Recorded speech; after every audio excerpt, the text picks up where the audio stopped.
Hey guys, it's Sandro here, with a video today on how to correctly touch up stone chips on your car paint. The car I'm going to do the touch up on is quite an expensive and rare manual version of the Ferrari F430, so I guess I better get it right. Now, I'm going to have a full length video coming up soon that'll be a start to finish preservation detail on this same car. And I'll be displaying and explaining all the steps that were taken to restore and preserve this car, as well as additional footage and information on the touch-up process itself. So any questions you may have in this video will hopefully be explained in the full-length follow-up video.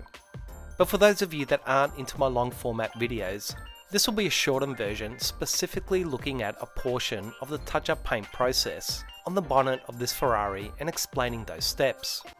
So in this case, my first step was to give the paint a machine polish to remove the majority of those defects, which would then far more clearly reveal the stone chips that needed to be addressed. Now, if it's just 1 or 2 stone chips that you want to touch up, or if the paint is already in good health, you really don't need to do this step, and you can skip to the next step. But in this particular case, with over a dozen chips to address, it's quite easy to miss one without properly and clearly identifying them, so I also used a wax pen to mark them all out.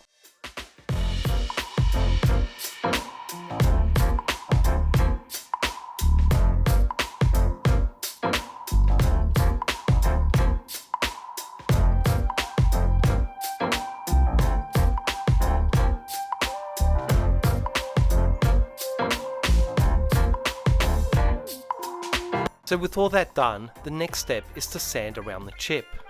Although you can't see it, there actually are microscopic jagged bits sticking up that were created by the impact of the stone on the paint. So sanding actually levels down those peaks and creates a uniform area around the chip with consistent controlled scratches that also allow the touch-up paint to have something to stick and bond to. Generally 1500 to 2500 grit sanding paper should work fine, and as this particular paint is on the softer side, I went with a finer 2500 grit. On harder paint, I probably would have gone 1500 grit, as the harder the paint is, the slower the material or paint removal will be. And because I only want to sand around the actual stone chips, and avoid removing more paint than I need to, I'm using very small strips of sandpaper wrapped around a small sanding block. I'm also wet sanding with just a little water, as that tones down the sandpaper's aggression and allows me to sand a little longer than dry sanding without removing as much clear, but still allows me to achieve a nice uniform finish, and that's really what you're looking to achieve. The sanded area should look flat with a matte finish, and you shouldn't be able to see individual scratches from the sanding, but rather a nice consistent uniform patch. And when you feel it with your finger, you shouldn't feel any sharp peaks or edges, but rather a smooth edge around the chip. As far as technique goes, don't use any pressure, but just smooth back and forth short strokes, gliding the paper over the chipped area. And as mentioned before, you're just looking for a nice, uniform, clean finish. How long that takes will depend on the hardness of the paint, the grit of the sandpaper, and your actual technique. But just do half a dozen strokes to start with, give the area a wipe, and continue until you achieve the results I explained. The next step, which is using thinners to clean and prep the sanded area, is just as vital. Dip a cotton bud into some thinners and basically give the chipped area a good clean.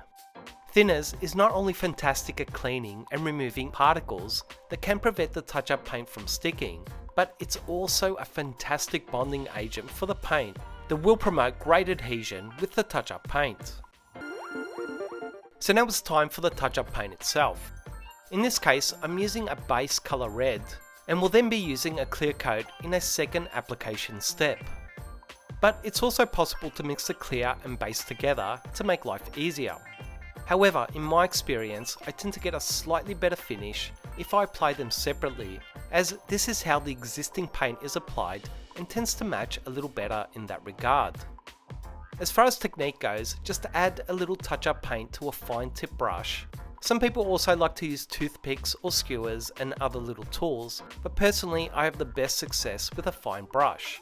And just dab it into the chipped area, slowly covering the chip, dab by dab. Now if you're using the same two-step process with a base colour and then a clear coat, you want to just add enough paint in this first step to cover the chip and not have the base colour sitting above the surface, but rather still below inside the chip's crevice. However, if you're using base and clear together, you do want to build up that paint so it's sitting above the surface. But it's best to do this in stages as second and third coats. Now a large portion of the paint will be thinners, so you'll find that the paint will sink back down after the thinners has evaporated, usually within 10 minutes or so. Now after the base coat is dry to the touch, it's time to apply the clear coat, or as I mentioned, a second of the base and colour clear coat together. In this step, I really want to ensure that the paint is clearly sitting higher than the surface. And as the paint will sink back down after it dries, I can be a touch more generous with the amount, but just a touch more. And after it's dry to the touch, I'll most likely need to do one more layer of clear to ensure it's sitting higher than the rest of the paint. Once it's all dry to the touch, I'll have a final look and make sure I'm happy with each touched up area, and then there's nothing more to do but let it cure for the next 48 hours. If the paint isn't given this time to completely dry and harden, it will come off when you try to refine the finish, so you do need to be patient.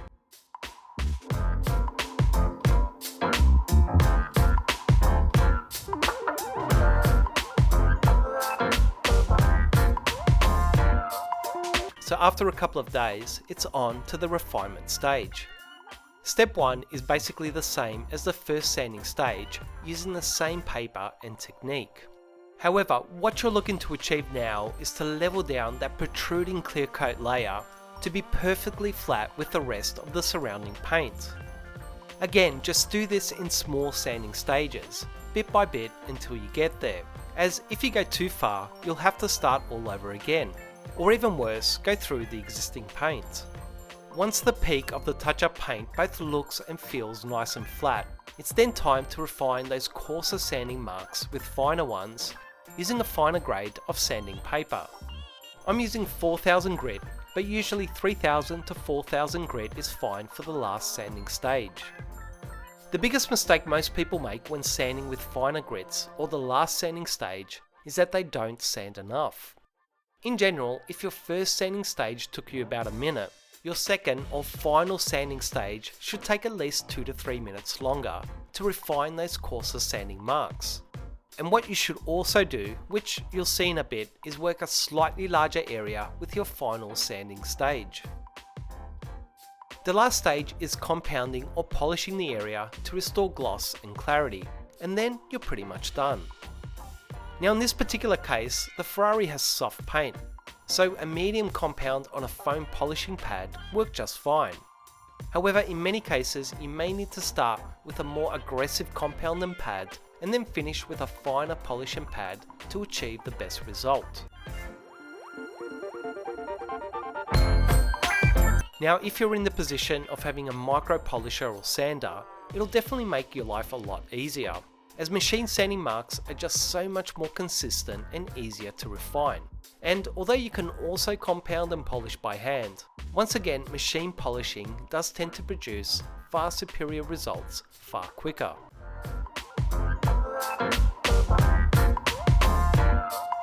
One last point I want to make is that there's no such thing as flawless or perfect touch-up paint. I know there are videos out there that show a perfect or undetectable touch-up job, as well as those magic touch-up pens, but trust me when I tell you that it's not true. Under certain lighting and at certain angles it may look perfect, but put those touch-up jobs under the lighting I have in my paint correction bay and I'll show you just how imperfect they really are. The touch-up paint I did in this video is by no means perfect, but it is by far the best possible results you're going to achieve without repainting a whole panel. And although it's not perfect, it really is a massive improvement that under most normal lighting will be difficult to spot. However, it's massively time consuming and honestly not something I do every time I touch up a stone chip. But if you are looking for the best possible results, I hope this video will help you out. I'll leave you with the rest of the footage finishing up and refining the rest of this bonnet. And as I mentioned at the start of the video, I will have quite a long full-length video coming up soon that will show this F430 detail from start to finish, and also go a little more into the touch-up paint method and overall finish results. As always, I really hope you guys enjoyed and found this video useful. Please like, comment and subscribe to this channel to show your support for these videos, and I'll see you guys soon.